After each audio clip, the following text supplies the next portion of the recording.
That's cool. And on a scale of 1 to 10, 10 being the healthiest, 1 being the least healthiest, what would you rate your feet?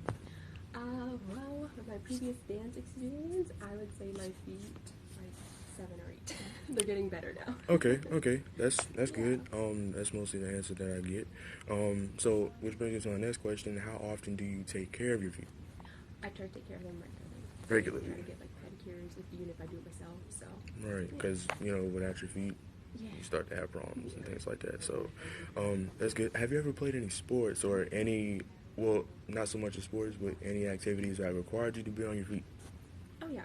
I was a dancer since I was 6 years old. I did it for 10 years, so my feet had definitely took damage to that. Right. And what was like can you think of like the average amount of hours you were on your feet during dance? Well, for 5 days, I did class every 4 hours. Mm-hmm. Well, we're supposed to be out for 4 hours, so yeah, like 20 hours a week. Wow. Okay. Yeah. That's a lot of hours. Last two questions. When you wear your closed-toe shoes after like a long day, and do your feet tend to get sweaty after a while? They do. Yeah. Do they tend to smell after a while? It's okay if they do, because generally, no. right, No. okay, because it's perfectly normal. They're gonna sweat. They're gonna start to smell after a while, but that's perfectly normal. Last question is: do you think that you're flat-footed, or do you have an arch in your foot? I think I have an arch in my foot. Yep, it's very slight, but I'm about to explain that in a minute. So those are basically all the questions. So what I'm gonna have you do is I'm gonna have you go ahead and scrunch your toes like this. And is it hard for you to do that? Not really. No? No. Okay. Yeah, just hold it right there. And then go ahead and spread your toes. Is that hard for you to do? No? Go ahead and relax. Go ahead and cross them at the ankles.